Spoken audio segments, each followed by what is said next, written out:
Randonneuse, randonneur, bienvenue sur ma chaîne.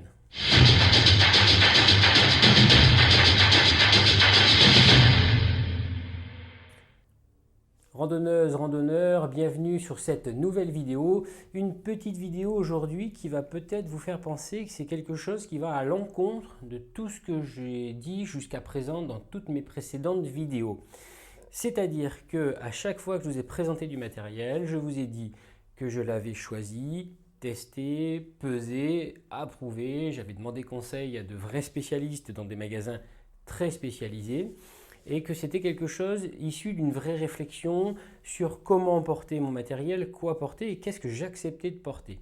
Alors évidemment, quand on accepte de porter quelque chose, en tout cas cette démarche-là, en tout cas, c'est pour en porter le moins possible. Alors le moins possible jusqu'à un certain seuil de confort que l'on peut accepter.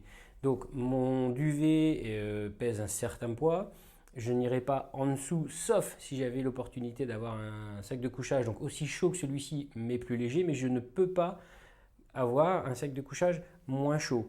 Moins lourd, oui, mais moins chaud, non. Donc c'est vraiment un équilibre.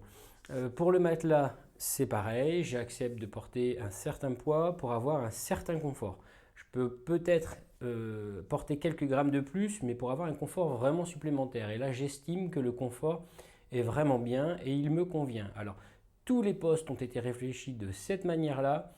Je pèse, je porte. Voilà. À chaque fois que j'ai voulu optimiser quelque chose, j'ai remplacé le matériel que j'avais par un matériel aussi performant, voire plus, tout en étant moins lourd. Alors aujourd'hui, je vais vous parler de quelque chose qui va peut-être vous paraître un peu anachronique, mais c'est une façon, encore une fois, de vous expliquer cette démarche particulière, qu'est-ce qu'on veut porter, qu'est-ce qu'on accepte de porter. Et il y a quelque chose que j'aime par-dessus tout en randonnée, c'est garder des souvenirs de ces randonnées. C'est vraiment quelque chose qui me tient à cœur. J'aime me remémorer quelques instants incroyables parce qu'on traverse quand même des paysages incroyables, on fait des rencontres incroyables. C'est vraiment quelque chose d'assez exceptionnel et j'aime vraiment me rappeler tous ces souvenirs-là. Donc j'aime garder avec moi ces souvenirs. Alors comment je fais? Alors il y en a qui prennent des photos, il y en a qui filment, il y en a qui ne font rien du tout d'ailleurs, hein. Ils préfèrent garder quelques souvenirs juste en eux. Bon, à croire que j'ai moins de mémoire que certains. Mais j'aime beaucoup, moi, avoir quelques images et des images animées. Alors effectivement, je filme pas mal et j'aime vraiment, en rentrant, après une petite séance de montage, me remémorer enfin, tous ces souvenirs en fait, que je peux avoir après ces randonnées. Voilà, voir un peu les paysages, les ambiances un peu qu'on peut essayer de restituer en filmant. C'est quelque chose que j'apprécie vraiment énormément et comme ça même plusieurs années après j'aime vraiment me souvenir de tous ces moments-là. Alors moi, après avoir encore une fois testé, bon, en fait là c'est ce que j'avais, j'ai pas vraiment réfléchi, j'avais d'ailleurs c'est avec cette caméra-là que je filme aujourd'hui, c'est un caméscope, c'est assez ancien, hein, c'est un caméscope à l'ancienne avec le petit écran sur le côté, je vous mettrai une petite photo, ça vous amusera. C'est vraiment, alors à l'époque c'était plutôt pas mal, hein, quand je l'ai acheté c'était du HD. Moi je trouvais ça vraiment génial, j'étais vraiment dans les chiffres à ce moment-là d'ailleurs. Mais par contre il est plein de défauts, on ne peut pas régler la balance de blanc, enfin il y a beaucoup de choses qu'on ne peut pas faire avec ce caméscope là, c'est vraiment un caméscope du dimanche pour des petits trucs en famille. En fait il n'est pas si génial que ça ce caméscope. Mais bon, voilà, c'était Panasonic, il avait un zoom optique 50 fois, alors ça m'a vraiment impressionné. Bon, dans la réalité, je ne m'en suis servi, je crois, qu'une fois. D'ailleurs, dans la vidéo que je vais tenter de vous remettre ici, ma vidéo dans les Pyrénées, où là, effectivement, j'ai fait une fois un zoom, mais en fait, c'est quasi inexploitable.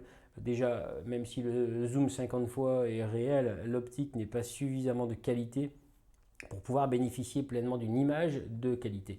Donc bon, on ne le fait pas, j'ai pas de trépied avec moi, donc si c'est quasiment pas posé, on peut dire que le zoom on oublie complètement. Bref, voilà, c'est des petites expériences comme ça, mais bon, ça m'a permis d'avoir quand même quelques souvenirs, c'était pas génial, mais au moins voilà, j'avais pu revenir avec des images sympas. Je m'étais concocté une petite housse pour le mettre un peu à l'abri, parce qu'évidemment il n'est pas étanche, il n'est pas anti-choc, il n'est rien du tout. C'est vraiment le caméscope de papa-maman, vraiment quelque chose d'assez ancien, d'assez rustique même. Je suis tombé une fois avec, d'ailleurs je l'ai un peu abîmé, mais bon, ça marche toujours. Voilà, je m'étais fait une petite poche moi-même parce que j'ai pas trouvé de truc génial et en fin de compte la poche a pas tenu bien longtemps. Donc un jour je me suis dit bon allez on va franchir le pas aussi, on va prendre quelque chose de plus sympa. Alors pareil, j'ai un peu regardé ce qui se faisait sur pas mal de vidéos, sur quelques sites spécialisés, parce que là, bon, c'est pas tout à fait la même chose. On peut aller au Vieux Campeur ou dans un magasin spécialisé comme j'ai ici, donc qui s'appelle L'Aventure. Je lui fais vraiment de la pub parce que je l'adore ce magasin. C'est pas peut-être le magasin, les magasins d'ailleurs, ce ne sont pas les magasins les plus à même de me renseigner sur comment faire de la vidéo en randonnée. C'est peut-être pas leur domaine de prédilection, quoique, vu que je ne l'ai pas fait, il faudrait peut-être que je tente l'aventure. Néanmoins, donc, je me suis lancé en quête d'une caméra, de quelque chose qui pouvait vraiment m'être utile. Et bah là, sans grande surprise, la petite GoPro, alors la 9 en ce qui me concerne, car elle a déjà un peu plus d'un an. Voilà, l'avantage c'est que c'est petit, relativement anti-choc, étanche, donc on peut la garder sur soi, il peut pleuvoir, ça craint pas grand chose, ça ne craint même rien d'ailleurs. Donc ça, pour ça, j'ai vraiment trouvé ça génial. La mise en œuvre est très rapide. Il n'y a quasi aucun réglage, enfin très peu de réglages une fois qu'on a fait les réglages de base pour aller filmer. Voilà, c'est quelque chose d'assez basique. J'y ai rajouté, pour les connaisseurs, vous pouvez le voir ici, un petit filtre. Alors c'est pas un filtre ND, alors là les vrais vidéastes vont en vouloir, mais c'est un filtre polarisant. Alors c'est juste que j'ai pas encore suffisamment de compétences pour filmer avec un filtre ND. Je sais que c'est ce qui se fait de mieux. Mais le filtre polarisant en montagne et voilà pour les lacs, tout ça, c'est vraiment très joli. Et c'est surtout que comme ça, je peux garder la stabilisation interne. La stabilisation interne n'est pas vraiment la plus grande amie des filtres ND. J'avais testé ça. Et effectivement, on a des petits flous, des petits gels d'images qui sont pas très sympas. Donc voilà, en fait, il faudrait ne plus se servir de la stabilisation interne et avoir un stabilisateur externe. Bon, là, encore une fois, c'est entre ce que je veux porter et ce que je veux faire. Le stabilisateur, c'est trop lourd, je n'en prends pas, c'est vraiment pas du tout l'idée. Donc je prends ma GoPro, stabilisation interne, je filme en 4K, j'ai un peu galéré, je débute, hein, donc j'ai voulu faire ça en 60 images secondes. J'ai compris que c'était pas du tout la bonne idée, qu'il fallait mieux filmer en 25 images secondes pour avoir un rendu plus naturel, ce qui est vrai. Donc voilà, cette année j'ai tout réglé comme il fallait. On verra dans mon prochain trek, dont je vous parlerai d'ailleurs bientôt, si les résultats sont à la hauteur. Alors par contre, je voulais partager avec vous des petits accessoires, notamment deux qui sont assez fabuleux, car tout le monde connaît cette accroche de GoPro qui est vraiment très solide et qui est très pratique. Alors sur la GoPro 9, ni la 10 d'ailleurs, hein, je crois, il y a un support comme ça. Alors je vais essayer de vous le montrer. Voilà, moi je l'ai remplacé par un support avec au centre un pas de vis pour le mettre directement sur un pied de caméra. Voilà, ça c'est quelque chose de génial. Je m'en sers du coup pour pas mal d'autres sports, d'autres conditions, surtout les conditions d'ailleurs. Voilà, donc j'ai le support GoPro remplacé par celui-ci. Et donc, pour y mettre quoi? Ceci. Voilà. Ce petit accessoire, pour moi, est vraiment absolument génial. Donc, je vais vous montrer un peu ce que j'en fais. Hop. Donc, je remets la vis. Ça, c'est comme d'habitude, hein. Vraiment, c'est le serrage GoPro de d'habitude. Et en fait, c'est quelque chose que j'ai sur mon sac. Je vais vous montrer ça. C'est aimanté, en fait. Un quart de tour. Et la GoPro est complètement fixée. Alors ça permet de ne pas la faire tomber, voilà, de l'avoir constamment sur soi. Et avec ça, voilà, c'est quelque chose que j'ai sur ma bretelle de sac à dos. Et donc je peux marcher avec sans problème. J'ai absolument aucun souci. Elle peut prendre la pluie, c'est pas grave du tout.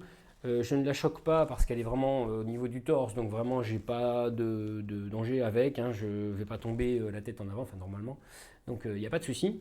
Et voilà, ça me permet de l'avoir juste à côté de moi. Je peux la déclencher en la gardant sur le torse et avoir les mains libres ou avoir les bâtons, ou alors la prendre et filmer avec directement en un quart de tour, vous voyez, hop, elle est partie. Donc ça, c'est vraiment ultra pratique. C'est Telesin qui fait ça. Voilà, c'est un fournisseur de chez GoPro. Enfin, il fait plein d'accessoires. Et avec ça, donc, j'ai acheté aussi ce petit manchon qui se fixe sur la bretelle de sac à dos. Il y a un scratch. C'est assez confortable. On la sent quasiment pas. Je ne vais pas vous dire pas du tout, mais quasiment pas.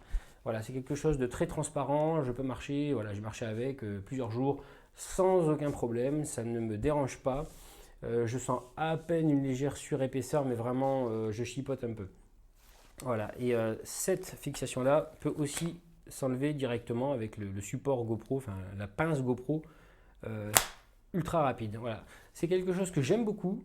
C'est quelque chose que j'ai adopté, vraiment, ça filme d'enfer, en tout cas pour ces conditions-là, en sachant qu'en randonnée, on est à l'extérieur. Je fais des randonnées essentiellement l'été, du moins par beau temps, en tout cas par temps clair. Donc j'ai jamais eu de problème, je ne suis pas en intérieur, je ne fais pas des films en intérieur, des choses mal éclairées ou filmées de nuit. La GoPro est absolument pas faite pour ça, j'ai testé dans des conditions de lumière assez basses, c'est vraiment pas terrible. Dès qu'on monte en ISO, les spécialistes confirmeront, c'est une catastrophe. Le capteur est un mini capteur, hein, c'est un capteur grosso modo de smartphone, je crois bien. C'est pas idéal, voilà, c'est vraiment pas génial. Certains attendaient un capteur 1 pouce sur la 10, il n'est pas arrivé. Je ne crois pas qu'il arrive non plus sur la GoPro 11, parce que c'est quelque chose de beaucoup plus cher à produire. Et je pense que GoPro, comme les autres fabricants, hein, il n'y a que la One Air qui a, le capteur 1 pouce. Et encore, il faut prendre l'optique Leica, je crois, c'est le petit module Leica en plus.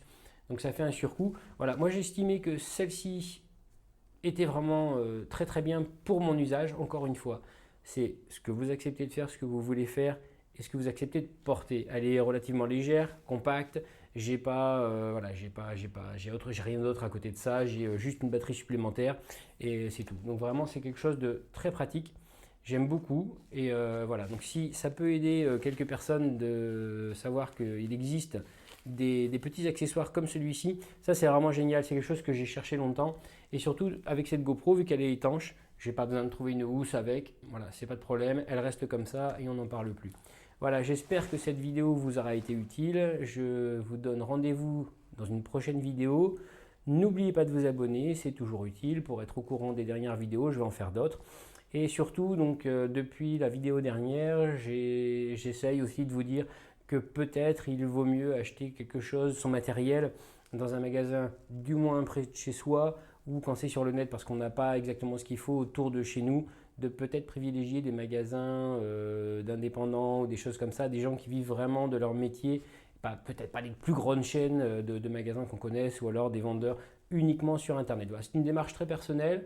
Je vais en parler, je pense, à chaque fois. C'est quelque chose qui me tient aussi à cœur. Je trouve que ça coïncide bien avec l'idée de randonnée, de préservation d'un environnement, d'avoir du contact, du partage. Voilà, c'est quelque chose, je pense, qui fait un tout et qui peut être important, qui peut avoir son intérêt. J'aime bien avoir mon magasin ici, juste à côté de chez moi, ou très proche en tout cas, pour avoir des conseils. Donc une fois que j'ai ces conseils, je repense à eux tout le temps au moment où il faut acheter mon matériel. J'essaye de les faire travailler en premier. C'est eux qui m'aident, donc j'essaye de les aider aussi à ma manière et à mon niveau. Voilà, j'espère que c'est une bonne idée de faire le circuit le plus court possible et vraiment que ce soit un rapport donnant-donnant et un véritable échange autour de la randonnée et pas moi juste profiter d'un conseil et après d'aller pour 3, 4, 5 euros quelque part ailleurs un peu moins cher au détriment de ce magasin-là. Voilà, ça ne changera pas grand-chose à ma vie derrière. Je sais que c'est toujours une question sensible le prix, voilà, je n'oblige personne à le faire, je ne fais pas de polémique là-dessus, il n'y a aucun problème. Chacun fait comme il peut, comme il veut, comme il le souhaite. Et j'espère que tout le monde en est content d'ailleurs. Voilà, en tout cas, ça c'est mon combo gagnant pour faire quelques films. D'ailleurs, le film du Kera a été intégralement filmé avec ça, je vais vous le remettre aussi également. Et je m'étais régalé à filmer avec cette GoPro. Alors en mode flat pour ceux qui connaissent, donc le mode le plus plat possible pour essayer d'avoir des couleurs le plus sympa possible derrière. Voilà, écoutez, à très bientôt pour une prochaine vidéo. Au revoir.